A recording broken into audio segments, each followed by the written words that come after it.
आज अगर हम बात करें आधुनिक भारत की, तो भारत क्या है? हमारे पूर्व प्रधानमंत्री अटल बिहारी वाजपेयी जी ने कहा था कि भारत जमीन का टुकड़ा नहीं, ये जीता जागता राष्ट्र से। कश्मीर क्रीट है, बंगाल और पंजाब दो विशाल जगहें हैं। यह चंदन की भूमि है, यह अभिनंदन की भूमि है, इसका कण कण शंकर है, इसका बिंदु बिंदु गंगा जल है। हम जिएंगे तो इसके लिए और मरेंगे तो इसके लिए। निश्चित रूप से ये भारत जन्म जन्मांतर से भारत है, जन्म जन्मांतर से इस भारत की सभ्यता, सनातनी गौरव जिसको हम फॉलो करते आ रहे हैं, ये गौरव की बात है। ये संस्कृति, ये सभ्यता, ये विचार हमारे रोम रोम में समाये हुए हैं। जब बात आती है भारतवर्ष के अंतर्गत संविधान की, कहते हैं संविधान क्या है? गुरुदेव ने 3200 पुस्तकें लिखी हैं, ये क्या संविधान नहीं है? निश्चित रूप से जैसा कि हमारे संविधान में संविधान की परिभाषा को अंगीकृत किया गया है कि जनता द्वारा जनता के लिए शासन, अर्थात ऐसी शासन पद्धति जिसमें जनता द्वारा चुने हुए प्रतिनिधियों द्वारा शासन चला जाता है, जिसमें जनता की कल्याणकारी योजनाएं संचालित की जाती हैं। लेकिन आज हम अपने अधिकारों पर अडिग नहीं, सजग नहीं है। हम भूल गए हैं, हम आज़ादी की परिभाषा को भूल गए हैं। जिन महान वीरों ने अपने प्राणों को न्यौछावर किया, आज हम भूल गए हैं इस भारत भूमि की, इस वसुधा को, जो लहू लुहान होकर के लाल रक्त कणिकाओं के माध्यम से जिन वीरों ने अपने प्राणों की आहुति दी, उस भारत की परिभाषा को हम भूल गए हैं। आज हमें याद करना होगा उस भारत के गौरव को, उन महापुरुषों ने जिन्होंने अपने आप की आहुति दी, अपने प्राणों की आहुति दी। साथियों,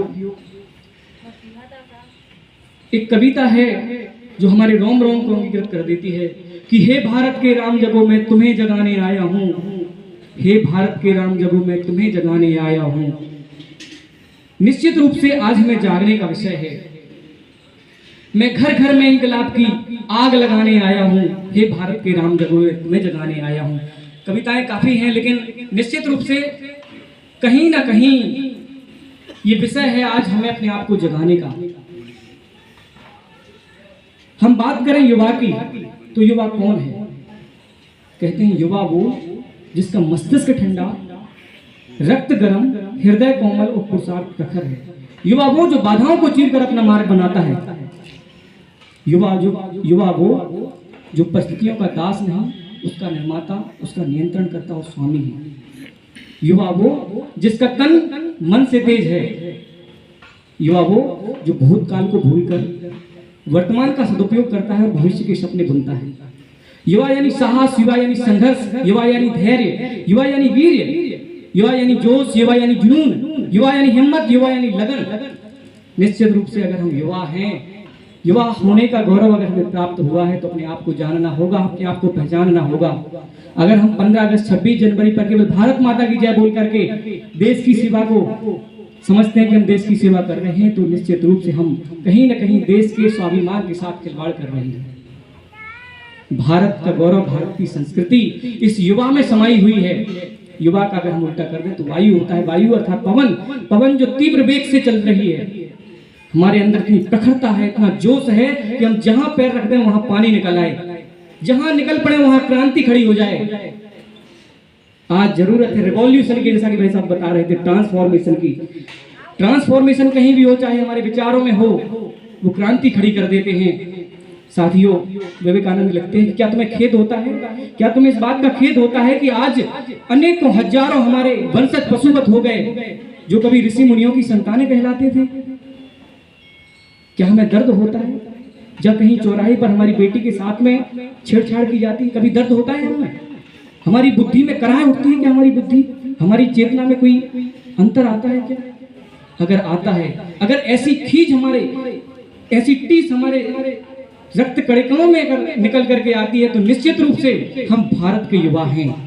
और यही है, कहते हैं, भारत के संविधान को मानते हुए देशभक्त होने की प्रथम सीढ़ी, केवल और केवल प्रथम सीढ़ी। हम जब यहाँ आए थे तो दादाजी बोल रहे थे कि एक अकेला चना क्या भाड़ फोड़ सकता है? निश्चित रूप से ये अगर इतना अंपायर खड़ा हुआ है परम पूज्य गुरुदेव के रूप में। एक ही व्यक्ति तो थे जिन्होंने ये बीज बोया था गायत्री परिवार का, जो आज एक बड़े वट वृक्ष के रूप में फैल चुका है। बड़े वट वृक्ष को केवल एक छोटा सा बीज अगर हम उसको अभिसिंचित करें, पुष्पित करें, पल्लवित करें, पानी दें, निदाई करें, गुड़ाई करें, खाद डालें, तभी तो वो बड़ा हो सकता है। सूर्य भी अकेला चमक रहा है। निश्चित रूप से हमारे अंदर संभावना का जो ज्वार फूटा हुआ है, उसको दिशा और दशा देने की हमें जरूरत है। कुछ बिंदु हैं जो मैंने नोट किए हैं, जिन पर मैं चर्चा करूंगा।